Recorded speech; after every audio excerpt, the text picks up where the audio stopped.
The night hip-hop made history. Bad Bunny breaks barriers. Kendrick becomes legend. Yo, what's good? It's your home for all things hip-hop culture, and if you're not already locked in with Celeb Clope, hit that subscribe button right now because we're about to break down a night that literally rewrote the history books. The Grammys just went down, and listen, this wasn't just another awards show with fake smiles and rehearsed speeches. This was a statement, a movement, a whole damn revolution wrapped in 3.5 hours of television, and you're going to want to hear every single detail. Let me paint the picture for you real quick.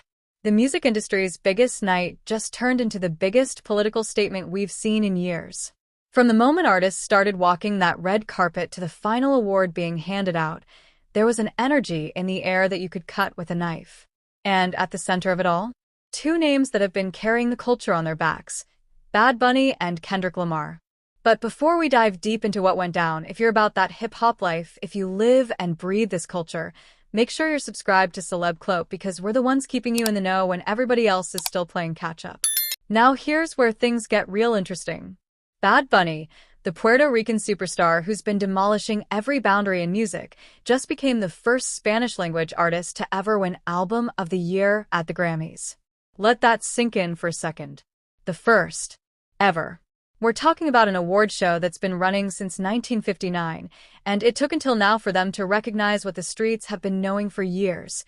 That music doesn't need to be in English to be powerful, to be impactful, to be absolutely dominant. Bad Bunny walked away with 3 Grammys that night, including Best Musica Urbana Album and Global Music Performance, but it wasn't just about the trophies. When he stepped up to that microphone, Bad Bunny didn't waste a single second on pleasantries. "Before I say thanks to God, I'm gonna say I see you out," he announced to a room full of music's elite. The tension was immediate, the statement was clear, and the message hit different.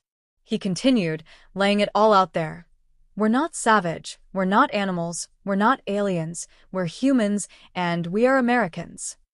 This man used the biggest platform in music to defend his community, to speak truth to power, to remind everyone watching that behind every statistic and every headline, there are real people, real families, real lives being torn apart. And he wasn't alone. The entire night became a masterclass in using your platform for something bigger than yourself. From Justin Bieber to Carole King, artists showed up wearing anti-IC pins like they were designer accessories. Billie Eilish, who took home Song of the Year for Wildflower, dropped one of the hardest lines of the night. "No one is illegal on stolen land." The applause that followed wasn't polite. It was thunderous. It was validation. It was a room full of people saying we see what's happening, and we're not staying silent. If you're feeling this content, if you're vibing with how we break down the culture, don't sleep on hitting that subscribe button for Celeb Clope.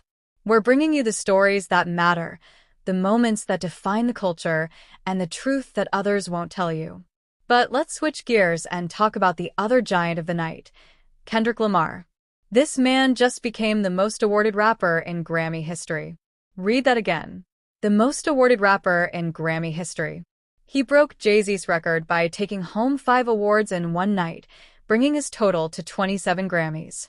27. Including Record of the Year for Luther, with SZA, Best Rap Song, and Best Rap Album. Kendrick Lamar is officially in a category by himself, and honestly, nobody who's been paying attention is surprised. When Kendrick got on that stage, he kept it humble, kept it real. "I'm not good at talking about myself, but I express it through the music." That's the difference between Kendrick and so many others. He lets the work speak, lets the art carry the message, and the results are undeniable. This is a man who's been giving us modern classics since Good Kid, Mad City, who's been pushing the culture forward with every album, every verse, every appearance. And now he's got the hardware to prove what we all already knew. SZA, standing next to him after their Record of the Year win, delivered her own powerful message. "Please don't fall into despair. We can go on. We need each other. We're not governed by the government. We're governed by God." In a moment when it would have been easy to just thank the Academy and walk off, these artists chose to use their seconds in the spotlight to speak to something deeper, something more meaningful. The energy kept building throughout the night. Kehlani, who picked up 2 R&B awards for Folded, didn't hold back during her red carpet interview. She straight up said what a lot of people were thinking. I wanted to say, fuck I see. I think everybody, we're too powerful of a group to all be in a room at the same time and not make some kind of statement in our country, so it's brainless to me. No filter, no hesitation, just pure, uncut truth. 1. Olivia Dean, who won Best New Artist, accepted her award with grace and purpose. I am up here as the granddaughter of an immigrant. I'm a product of bravery, and I think those people deserve to be celebrated. These moments weren't interruptions to the show. They were the show. They were what made this night different from every other awards ceremony, where people just thank their teams and keep it moving. Even Gloria Estefan, a legend in her own right who won Best Tropical Latin Album, used her time in the press room to drop knowledge. I don't think anyone would say we want a free-for-all at the border, but what is happening is not at all criminals being arrested. These are people that have families that have contributed to this country for decades. Little children, there's hundreds of children in detention centers. I hope that our government listens to our plea for humanity, which is the main thing we need. And yo, if you're still not subscribed to Celeb Clope, what are you waiting for?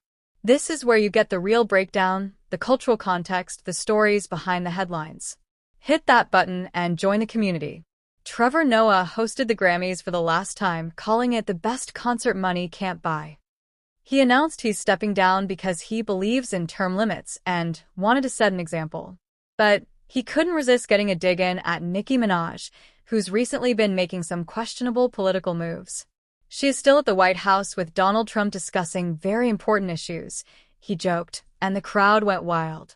That's the kind of night it was, where even the jokes carried weight, where every moment felt loaded with meaning. The performances were absolutely insane too. Bruno Mars brought that energy, Tyler the Creator did his thing, and Justin Bieber performed in just his gym shorts, because apparently that's where we're at now. The In Memoriam segments hit different, with Post Malone paying tribute to Ozzy Osbourne and Lauryn Hill honoring D'Angelo and Roberta Flack while reuniting with Wyclef Jean. These weren't just performances, they were celebrations of legacy, reminders of who paved the way. Some big names went home empty-handed. Sabrina Carpenter, despite all the buzz around her, didn't take home any hardware. Neither did Hayley Williams. But that's the Grammys for you.